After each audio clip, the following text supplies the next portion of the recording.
All right. Hello, ladies and gentlemen. I'm Xingyuan. Welcome to our forum discussion on education equality against ethnic minority students around the world. As the moderator of today's forum, I'm excited to facilitate this meaningful conversation. Every one of you here, I assume, have been heard about education equality against minority students. A lot of previous studies have had research on that. According to an article published in a renowned journal named International Journal of Science and Research Achieved 2024 by Eden Chisen and Yidu, they argue that by centering equity and justice in education policy and practice, we can build a more inclusive and equitable educational system that empower our learners to thrive and succeed. Also, an article by McCarthy published in 1991 in the Oxford Review of Education, which is a well-established journal with an extensive international readership. He argued that multicultural proponents end up placing an enormous responsibility on the shoulders of the classroom teacher in the struggle to transfer race. So today we are going to explore and share various strategies that might be successful in addressing educational inequality against ethnic minority students around the world in a long-term way. So without further ado, let's jump in.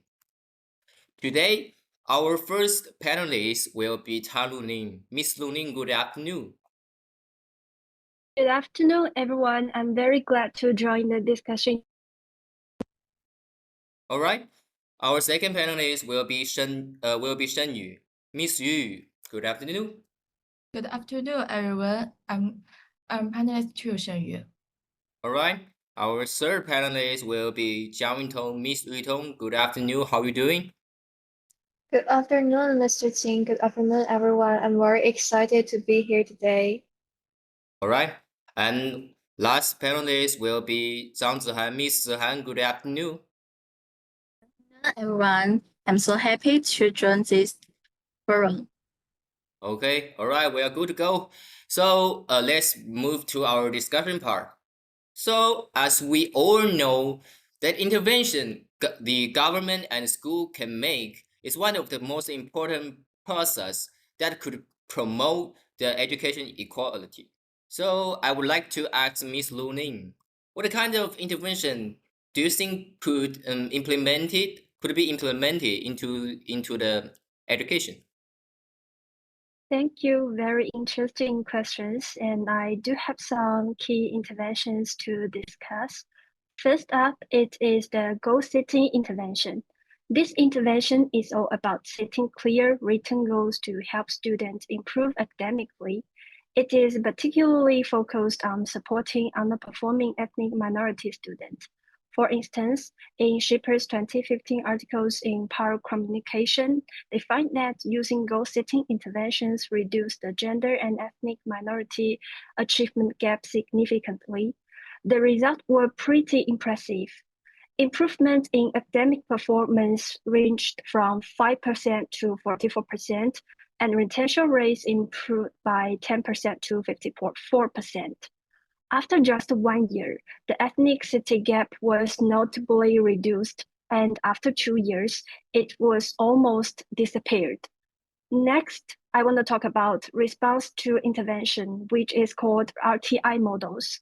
So RTI models is designed to provide intensive, systematic, and evidence-based support to all students before considering them to special education service.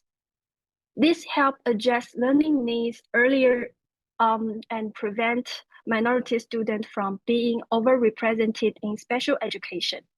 In a 2015 article from Penn GSD Perspective on Urban Education, Cram mentioned that RTI models can transfer schools into agents of social change by offering high-quality instructions within general education settings.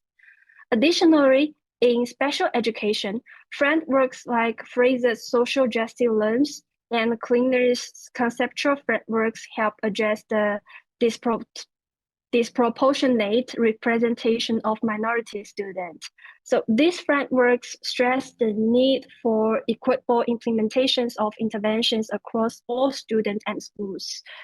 So Cram also noted in her article that by using culturally responsive educational systems and frameworks, educators can create interventions that consider the complexity of race, ethnicity, language, social class, and ability within the RTI process. So those are the three interventions I want to share with you guys today. And I think all of them plays a very significant role in promoting educational equity and inclusivity for ethnic minority students. So thank you for listening. Well, very, very good beginning, also very good points. So, if I'm not mistaken, Lu Ning highlights the three interventions: goal setting, RTI models, and the cultural responsive frameworks.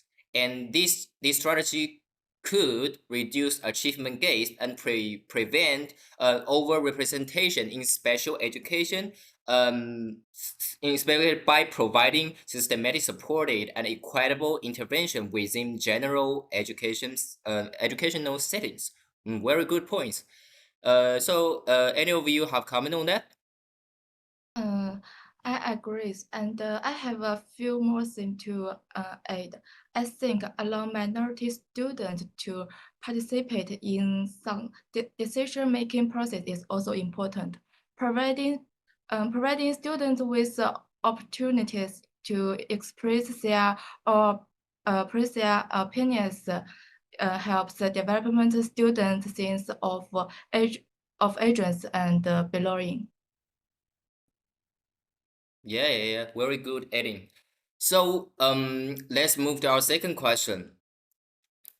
Racial discrimination, as we all know, even a lot of people fight for addressing this problem, is still very rampant over of the world recent days. So I would like to ask our panelists to Ms. Yu. So what kind of effect could reducing racial discrimination made on education equality, please? Hello, I'm Chen Yu. Today we're diving into a topic that's not only timely but crucial: reducing racial discrimination to ensure fair educational development for all students, particularly those from inside the minority. Why is this important, you ask? Well, it's about fairness, equality, and the fundamental rights that every student deserves. Let's start with the basics. When we actively fight discrimination, we are paving the way for equal access to educational opportunities. Imagine a school where every student, no matter their background, has the same shot at success. Sounds fair, right? Research by Dylan Hammond in 2004 shows that the quality of teachers and the cross directly affects students' outcomes. But here's the catch: discrimination can rob the minority students of this quality resource. Now, think about how it feels its be valued and supported. That's what reducing racial discrimination does for minority students. This doesn't just give them access to quality education, it fuels their passion for learning. According to a 2020 report by Barton and colleagues, when we ignore racial discrimination, the mental health of these students take a hit, leading to less engagement in school. And says more by addressing discrimination. We are not just improve education, we are enhancing the living environment of these students. Imagine going to school without the burden of unfair treatment. Just this 2019 research shows that removing these barriers can significantly cut down mental health issues like anxiety and depression, which are huge barrier to academic success. That's all. All right, thanks, Ms. Yu. And Ms. Yu just highlights the importance of reducing racial discrimination in education. Her points kind of hit me because recently, as the European election made a big headlines and the right-wing politics won the election, which means that the racism and conservatism is rising up in Europe. and also it could eventually lead to a not very optimistic future for minority students who live and study there. So we are in hurry to address this problem. So rest of you, do you have any comments on that? Yes, I agree with that. And I also want to say reducing racial discrimination encourages the implementation of cultural responsive practice in education, which acknowledge and value the cultural backgrounds and experience of all students. I think this can lead to more inclusive and supportive learning experiments that fulfills the diverse needs of ethnic minority students. Well, it is a very refreshing perspective. Thanks, Miss Looney. Okay, based on second question, we can dig out more. So why the education inequalities particularly pronounced in minority students? I would like to ask our panelists three. Miss Yutong, please. Okay, thank you, Mr. Qing. Actually, educational inequality is particularly pronounced in the case of ethnic minorities, mostly because of these three reasons I will show you. Firstly, cultural differences create educational inequalities for ethnic minorities. The huge barrier for both culture and language predisposes ethnic minorities to face greater educational inequalities than the ethnic majorities. There will be naturally discrimination from those majorities' cultures to the minorities' culture, and this discrimination will pass by generations. A recent study from NOG in 2019 from Social and Political Science discussed about education inequality with a culturalist approach, which attempts to identify and explain additional differences between ethnic groups concerning their cultural toolboxes. Those carried over from their society of origin are developing their minority situations in the receiving society. Additionally, education inequality is also the epitome of the society. It does not only mean the educational situation for the ethnic minorities, but also their social status. The unequal social status between ethnic minorities and majorities leads to a different social economic context, which will influence the education equality significantly. One in 2019 studied the relationship between ethnic and education equality and found the significance of socio-economic context in the issue of education inequality for ethnic minorities, but focusing mainly on cultural features. Also, much the educational situation that ethnic minorities suffer is due to school screening. Many of the schools around the world limited environment quotas for ethnic minorities to deny many ethnic students the right to education. In a situation, there are so many ethnic minorities lose the opportunities to study, and by this chance that they don't have the path to study, they can't improve their social status too. Private study from Luca in 2004 from Hong Kong University studied the situation for ethnic minorities in Hong Kong and showed a significant effect of the school policy to the minorities. Also, recent study from Aisha in 2023 mentioned the importance for government to promote free education, especially for the minorities, ethnic minorities, and students in remote mountainous countries. That's what I want to show you. Okay, very powerful points. Okay, so Miss Yutong just highlights the cultural difference which make effectiveness in order to promote education equalities. Okay, so that's a very interesting perspective. Different cultural background shape different value shape different personality. Different personality eventually lead to the different outcome of the education. Very good points.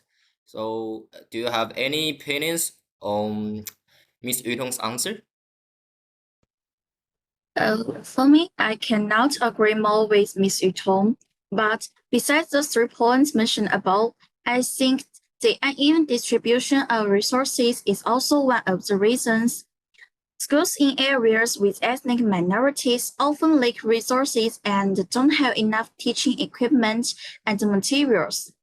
Because of lacking economic development, it's often difficult for schools in these areas to attract and retain highly qualified teachers, leading to higher teacher mobility and field training opportunities. All right, very thought-provoking adding. Thanks, Ms. Han. Okay, let's move to our final question. So, looking past the human's history, any innovation and revolution could face challenges. So, Mr. Han, what kind of obstacle do you think we may face in order to promote the educational equality? Okay, thank you, Mr. Qin. There are three main points I want to cover for the question. The first point is challenges of culturally responsive education. One big challenge in culturally responsive education is that it often doesn't adapt well to the diverse cultures and backgrounds of ethnic minority students. Also, teachers who are not culturally sensitive or good at cross-cultural communication can struggle to work effectively with these students. This can impact the quality of teaching and the overall learning experience. An article by Juside and his partners in the European Journal of Education Research in 2021 pointed out that promoting diversity in education not only ensures equal access for ethnic minorities, but also enhances students' critical ability to recognize and challenge dominant social structures. The second point is insufficient economic resources. Promoting equality in education for ethnic minorities is a constant battle and cannot be achieved without significant financial support. However, governments and schools may be limited by their budgets. Research by Morgan Evey in 2022 shows that there are issues with how education funding is divided, and not much of it goes towards promoting equality in education. This can limit how effective the measures to address educational inequalities are. The last point is difficulties in implementing anti-discrimination policies. A 2022 study by Sebastian Evans and Kirsty Honig published in Research in Social Stratification and Mobility showed that minorities are vulnerable to discrimination in education.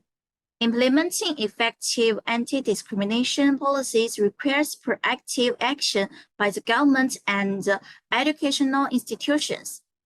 However, in practice, this can be difficult due to the lack of effective minority mechanisms and weak definitions of discriminatory behavior. Even though many governments have taken steps to address this issue, the actual situation hasn't improved much. To sum up, it is still a long way to go to promote the equality of ethnic minority education, and we still need to make consciousness effect. That's all I want to share. Thank you. Thank you, Ms. Han. As you mentioned about historical factors, it really reminds me of a typical country could fully embody that. United States, as you know, like the white people and black people, have been had fighting since last centuries. A while back, when the black people first moved to United States as white people slaves. So since that day, they always have different conflicts between these two races, which lead to the recent days the education equality between these two people. According to a lot of data, the higher level education, white people account for most of the part, but the black people and other colored races just account for a very tiny part. So it's also a very serious problem. So any of you have any comment on that? Yeah, on my own opinion, I think the biggest barrier is about the history. That's why they meet the situation they get these days, just like what Mr. Qing had mentioned for the color races. For the inequality, there must be a reason and a worry before history. And we can actually change the situation for every position, not only for minorities, but also for majorities, for their economic situation, social status, and also educational status. But we can't change the people's mind, what people think. We can't change that discrimination. When the minorities get into school, they will get discriminations from their teacher, their classmates. We can't change these things. And also when they get to societies from the society. And that's what we should change for the nature. That's what I think. Yes, I'm strongly agree with you. Just don't pass resentment to our offsprings, right? The war, the fighting, any conflicts happened in the past, we just need to let it go. If we pass the resentment to our offspring is really uncalled for, right? Okay, so as we are gonna wrap up this important discussion, well, I want to express my gratitude to each of you for your thoughtful contribution and insight shared throughout this forum. I want to do a little bit recap. So, as you guys provided, school screening, the epitome of society, cultural differences, mainly cause the educational inequality on minority students. By reducing racial discrimination and implementing effective intervention among minority students, we could decrease the educational inequality. However, in order to address this problem in a long-term way, we may face challenges from cultural education, insufficient economy resource, and the operation of anti-discrimination policies, and also, as Mr. Ham mentioned, the historical factors. Let's carry forward the momentum from this discussion into our respective spheres of influence. By working together, we can create meaningful change and ensure that every student, regardless of their background, has access to a quality education. Thank you once again for your commitment to this crucial issue. Let's continue to amplify the voices of those affected and strive towards a more equitable education landscape. Thanks for your listening and thanks for all of you. Thank you, Mr. Qin.